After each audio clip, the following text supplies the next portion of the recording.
வந்துகிட்டு இருக்காரு. Okay sir. நான் பிக் பாஸ் பார்க்க மாட்டேன், ஆனால் பேனிக் அட்டாக் நிறைய பார்த்துருக்கேன். பேனிக் அட்டாக் அப்படின்னா திடீர்னு ஏற்படக்கூடிய படபடப்பு, நெஞ்சு வலி, மூச்சு விட முடியாமல் கஷ்டப்படுறது, வேர்த்து போகிறது, ஒரு சில பேருக்கு வயிற்று பெரட்டல், இன்னொரு சில பேருக்கு அர்ஜென்ட்டாக யூரின் மோஷனே வந்துடும். இதுதான் பேனிக் அட்டாக் அப்படின்னு சொல்லுவோம். இதுக்கு நிறைய காரணங்கள் இருக்குது, ஆனால் முக்கியமான காரணம் பயம்.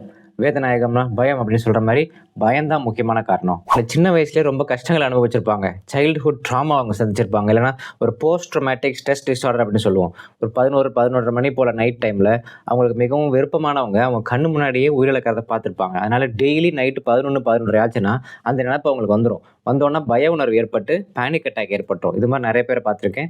இன்னொரு சில பேர் பக்கத்து வீட்டில் யாராவது மாரடைப்புனால இறந்துருப்பாங்க நைட் தூங்கும்போது. உடனே இவங்களுக்கு நைட் தூங்கும் போதெல்லாம் நமக்கும் நெஞ்சு வலி வந்துருமோ, ஹார்ட் அட்டாக் வந்துருமோ அப்படின்னு பயத்திலேயே பதறிடுவாங்க. அதான் பேனிக் அட்டாக். நான் ஒரு வாட்டி ஜிஹெச்சில் நைட் டியூட்டி பார்த்துட்டு இருக்கும்போது விடிய காலையில் 3 மணிக்கு ஒருத்தர் வந்தார், இதே மாதிரி நெஞ்சு வலிக்குதுன்னு சொல்லிட்டு.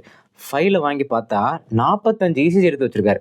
ஏங்க எல்லாமே நார்மலாக தானங்க இருக்குது அப்படின்னா, ஆமாம் சார் நார்மலாக தான் இருக்குது, இருந்தாலும் எனக்கு இப்போ ஒரு இசிஜி எடுத்துகிட்டு நீங்கள் நார்மல்னு சொல்லுங்கள், அப்போ தான் எனக்கு பயம் போகும்.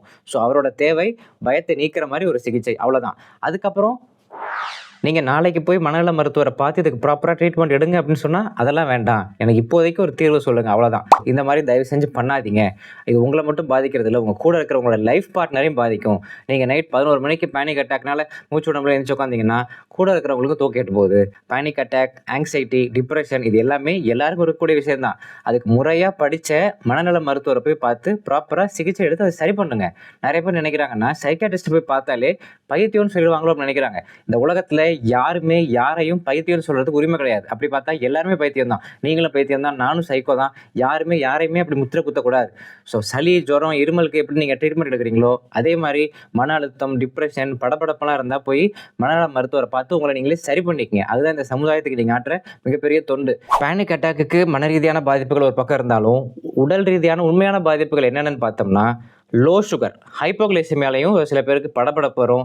ஹைப்பர் தைராய்டிசம் அப்படிங்கிற கண்டிஷன்லையும் ஒரு சில பேருக்கு படபடப்பு வரும். கொலஸ்ட்ரால் அதிகமாக இருந்தாலும் வேர்த்து போய் படபடப்பு வரும். இன்னொரு முக்கியமான விஷயம், நிறையா பேருக்கு இப்போ வந்துட்டு இருக்கிற விஷயம் ஃபேட்டி லிவர். அதுவும் கிரேட் 2 இருந்துச்சு அப்படின்னா சாப்பிட்றது சரியாக செரிக்காது. அதுவும் நைட் டைம் லேட்டாக சாப்பிட்றாங்க அப்படின்னா வயிறு அப்படியே உப்புற மாதிரி ஆகிடும். கேஸ் ஃபார்ம் ஆகி வயிற்றுலேருந்து நெஞ்சுக்கு ஏறி நெஞ்சு அடைக்கும். அப்போ ஒரு மாதிரி படபடப்பு வந்துடும், வேர்த்து போயிடும். இது வாயு பிரச்சனைனால வரக்கூடிய பேனிக் அட்டாக். இதுக்கு முக்கிய காரணம் grade 2 fatty liver. So fatty liver தான் அப்படின்னு அலட்சியமாக இருக்காதீங்க. ப்ராப்பர் லைஃப் ஸ்டைல் மாடிஃபிகேஷன் தான் அதுக்கு ஃபர்ஸ்ட் ட்ரீட்மெண்ட். உயரத்திற்கு ஏற்ற சரியான எடையை மெயின்டைன் பண்ணுறது, அதோட ஒரு சில மருந்து மாத்திரைகள், இதெல்லாம் நம்ம ப்ராப்பராக மெயின்டைன் பண்ணாலே ஃபேட்டி லிவரை ரிவர்ஸ் பண்ணிடலாம்.